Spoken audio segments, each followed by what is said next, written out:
Hello, Assalamu alaikum. My name is Sawasid and your channel is Sawar KTK. Now I will discuss to you people about MCQs of first chapter of biology, which is cell biology or cytology. Okay, first MCQs is hepatic cell. Hepatic cell contain 50 plus Zesternia. This is the most important MCQs. Now the second one MCQs is animal cell. Animal cell. It also contains 3 to 8 Zesternia. And third one is plant cell, which contain 20 Zesternia. Okay. We will know that 40 different type of lysozyme in a cell are present. यानी मेरा मतलब यह है कि 40 different enzyme जो है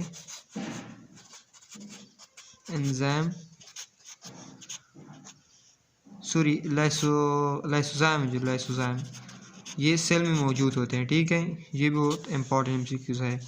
और दूसरे एमसीक्यूज जो हमारे पास है 50 different digestive enzyme is present in lysozyme। ठीक है,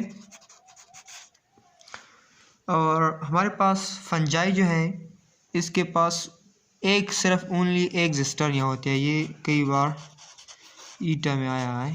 फंजाई एक बार मेरे ख्याल में है only one Zesterni. Due to this reason, they are called monozesternic. Okay, monozesternic. हमारे पास जो गल्जी बॉडी है ये ओरिजिनेट होता है। गल्जी बॉडी हमारे पास जो होती हैं ये ओरिजिनेट होती है फ्रॉम एंडोप्लाज्मिक रेटिकुलम। हमारे पास जो दूसरा जो एमसीक्यूज है अगला प्राइमरी लाइसोजाइम जो है ये हमारे पास इनएक्टिव फॉर्म में होता है। ठीक है, इनएक्टिव फॉर्म में पाया जाता है। ये एक्टिव कब होता है?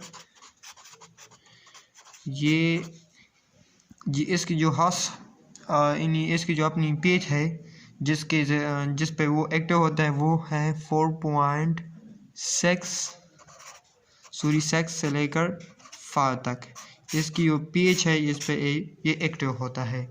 और हमारे पास जो एंजाइम है जो कि पैराक्सिसोम और ग्लाइक्सोसोम दोनों में पाया जाता है। पैराक्सिसोम एंड ग्लाइक्सोसोम।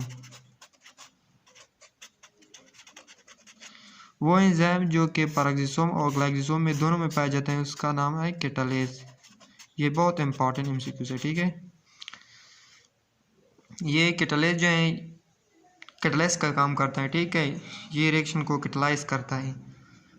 हम सबको पता है कि साइटोस्केलेटन जो है ये प्रोकैरियोटिक सेल जो है इसमें एब्सेंट होता है और यूकैरियोटिक सेल में ये प्रेजेंट होता है, मौजूद होता है। इसकी वजह ये है कि साइटोस्केलेटन प्रोकैरियोटिक सेल में इसलिए नहीं मौजूद है। प्रोकैरियोटिक सेल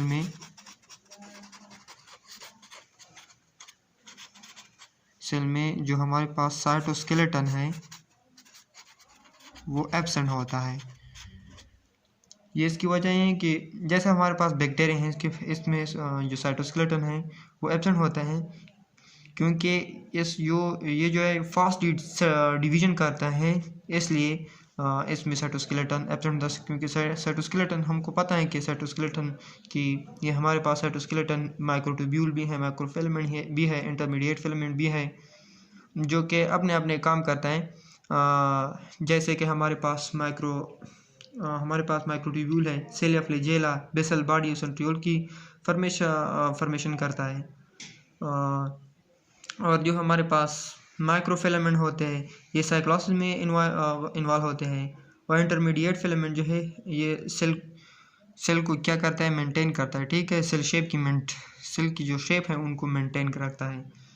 हमारे पास जो the formation of cell and flagella, जब हमारे पास फॉर्मेशन ऑफ सेल और फ्लैजेला सेंट्रियोल से होती हैं तो इसको हम बेसल बॉडी कहते हैं, ठीक है, बेसल बॉडी। ये जो मैं आपके साथ कुछ इम्पॉर्टेंट MCQs शेयर करता हूँ ताकि आपकी जो है ताकि आप कुछ इम्पॉर्टेंट नोट करें और आपको ईटा वगैरह वगैरह में आपको हेल्प दे सके। हमारे पास जो पैराक्सिसोम है वो प्लांट और एनिमल दोनों में पाया जाता है। पैराक्सिसोम जो है हमारे पास प्लांट और एनिमल दोनों में पाया जाता है। और हमारे पास जो ग्लाइकोसोम है ये बहुत इंपॉर्टेंट है। हमारे पास जो ग्लाइकोसोम है वो सिर्फ प्लांट में पाए जाते हैं।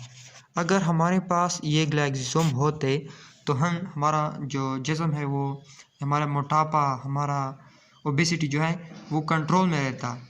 इसलिए अगर ये होते तो बहुत ज़्यादा अच्छा होता, लेकिन हमारे पास ये मौजूद नहीं। तो फिर अल्लाह जो चाहे वो बस हमारे लिए सही है। बस ये हमारा आज का लेक्चर था। इंशाल्लाह अगले लेक्चर में मुलाकात होगी। Thank you for watching.